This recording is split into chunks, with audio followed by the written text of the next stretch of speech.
तो बुलेटिन की शुरुआत कर रहे हैं सुशांत मामले को लेकर। सुशांत सिंह राजपूत के केस की जांच में अब रिया चक्रवर्ती की एंट्री होने वाली है। सीबीआई समन भेजने की तैयारी कर चुकी है और रिया को सीबीआई आज पूछताछ के लिए बुला सकती है। सुशांत के परिवार ने रिया पर कई संगीन आरोप लगाए हैं और रिया पर सुशांत को खुदकुशी करने के लिए उकसाने का भी आरोप लगाया गया है और साथ ही साथ उसके करोड़ों रुपए हड़पने के भी आरोप लगे हैं।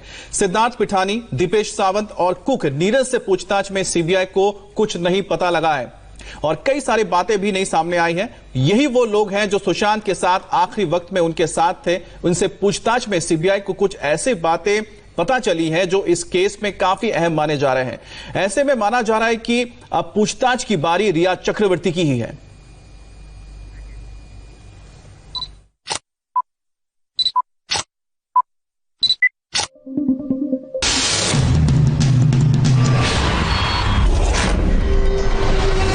आखिर कब तक बचती फिरेगी रिया?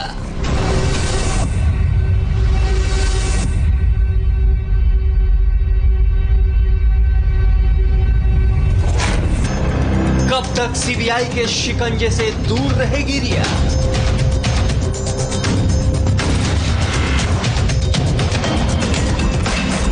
सुशांत के दोस्त सिद्धार्थ पिठानी, स्टाफ नीरज और दीपेश से सीबीआई ने की पूछताछ।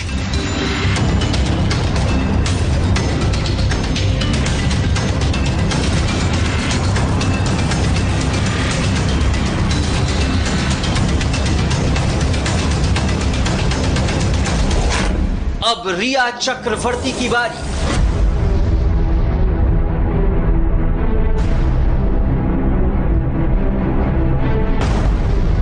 सुशांत सिंह राजपूत की मौत के मामले में सीबीआई फुल एक्शन में है। आज सीबीआई जांच का चौथा दिन है और अब तक सीबीआई सुशांत के साथ रहने वाले उसके दोस्त सिद्धार्थ पिठानी, कुक नीरज और स्टाफ दीपेश से कई राउंड की पूछताछ कर चुकी है और अब बारी है इस केस की आरोपी नंबर 1 रिया चक्रवर्ती की।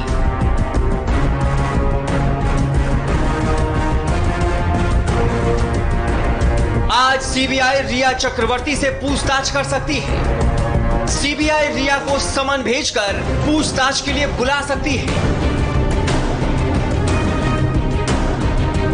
सुशांत की मौत मामले में रिया चक्रवर्ती पर कई तरह के आरोप हैं। सुशांत के पिता की ओर से दर्ज एफआईआर में रिया पर ब्लैकमेलिंग से लेकर सुशांत को धोखा देने तक की बात कही गई है। रिया पर सुशांत के अकाउंट से 15 करोड़ रुपए निकालने का भी दावा किया गया है। सुशांत के पिता ने रिया पर उन्हें परिवार से अलग करने की कोशिश के भी आरोप लगाए।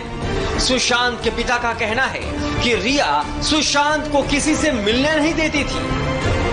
8 जून के बाद उनका कोई स्टेटस नहीं था सुशांत सिंह राजपूत की जिंदगी में और सुशांत की बहन मौजूद थी मुंबई में। तो जब उसकी बहन मौजूद थी तो किसी और को उसके डेड बॉडी के पास जाना या मॉर्चुरी में जाने का कोई मतलब ही नहीं बनता। तो अगर वो गई हैं तो बिल्कुल गैर कानूनी तरीके से गई हैं और अगर मुंबई पुलिस ने अलाउ किया उनको जाने के लिए तो मुंबई पुलिस को इस बात का जवाब देना पड़ेगा। इन सभी पहलुओं को ध्यान में रखकर सीबीआई आज रिया चक्रवर्ती से पूछताछ कर सकती है। क्या क्या सवाल पूछे जा सकते हैं, जरा इस पर भी नजर दौड़ा लीजिए। सवाल नंबर 1, सीबीआई रिया के सोर्स ऑफ इनकम को लेकर पूछताछ कर सकती है। सवाल नंबर 2, क्या रिया सुशांत के अकाउंट को हैंडल करती थी?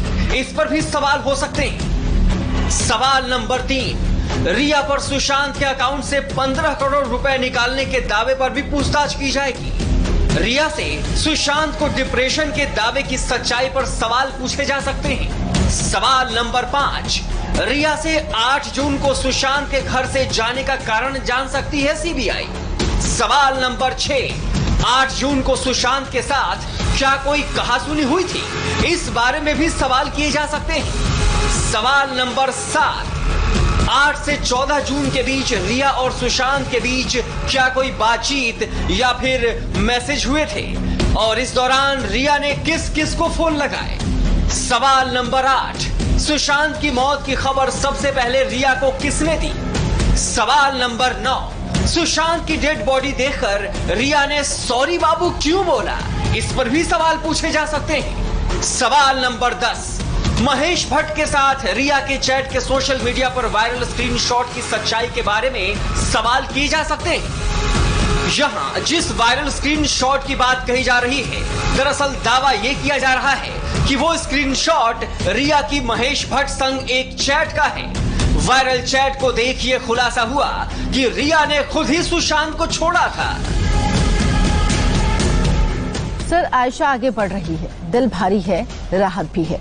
आपकी आखिरी कॉल ने मुझे रास्ता दिखाया। आप मेरे एंजल हो, पहले भी आप फरिश्ते थे, आज भी फरिश्ते हो। पीछे मुड़कर मत देखना, जो जरूरी है वो जरूर करना। अपने पापा को मेरा प्यार देना, वो आज बहुत खुश होंगे। आखिरकार मैंने थोड़ी हिम्मत दिखाई है। आपने उस दिन जो मेरे पापा के बारे में कहा था, उसी से मुझ में हिम्मत आई। मेरे पापा की तरफ से आपको प्यार और शुक्रिया। आप हमेशा मेरे लिए स्पेशल रहेंगे। जिस तरह से फिल्मकार महेश भट्ट के साथ रिया का व्हाट्सएप चैट सामने आया है, उससे एक बात तो साफ है कि रिया चक्रवर्ती सुशांत सिंह राजपूत के साथ रिश्ते में खुश नहीं थी और ये बात उसने फिल्मकार महेश भट्ट को बताई थी। लेकिन रिया चक्रवर्ती के वकीलों ने जो स्टेटमेंट जारी किया है, उस स्टेटमेंट के मुताबिक रिया चक्रवर्ती जिस दिन सुशांत सिंह राजपूत का घर छोड़ रही थी, उस दिन सुशांत सिंह राजपूत के कहने पर ही रिया ने घर छोड़ा था। इस वायरल चैट से पता चला था कि 8 जून को रिया खुद ही सुशांत का घर छोड़कर चली गई थी और उसने ये सब महेश भट्ट को बताया भी था। इतना ही नहीं, व्हाट्सएप चैट से ये भी बात पता चलता है कि उसने ये सब महेश भट्ट के कहने पर ही किया था। ऐसे में सीबीआई रिया से कई कड़े सवाल पूछ सकती है। साथ ही डिप्रेशन के चलते कथित आत्महत्या के दावे को सुलझाना सीबीआई की सबसे पहली प्रायोरिटी होगी। सितंबर 2019 तक रिया सुशांत के साथ रिलेशनशिप में नहीं थी, जबकि अक्टूबर महीने में वो अपने भाई शौविक और सुशांत के साथ यूरोप टूर पे चली गई। नवंबर 2019 में जब सुशांत यूरोप टूर से वापस आए तो रिया का कहना था कि वो डिप्रेशन के शिकार हो गए थे।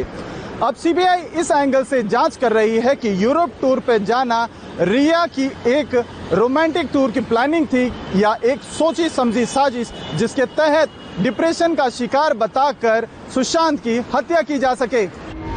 इस समय ये पूरा केस रिया चक्रवर्ती के इर्द गिर्द ही घूम रहा है। केस में रोज हो रहे नए खुलासे रिया की मुसीबत बढ़ा रहे हैं। ईडी ने भी रिया से 2 बार पूछताछ की है। उसके सोर्स ऑफ इनकम से लेकर नई कंपनियों के बारे में जानने तक कई सवाल पूछे गए हैं। ऐसे में अगले 24 घंटे रिया के लिए भारी पड़ने वाले हैं, क्योंकि सीबीआई ने अब तक की पूछताछ में जो एक अहम बात नोटिस किया है वो ये है कि अलग अलग पूछताछ में सिद्धार्थ, नीरज और दीपेश के बयान आपस में मेल नहीं खा रहे। ऐसे में रिया से होने वाली पूछताछ इस बात का खुलासा करेगी कि वाकई उसकी बातों में सच्चाई है या फिर सुशांत के साथ वाकई कोई गेम हुआ है।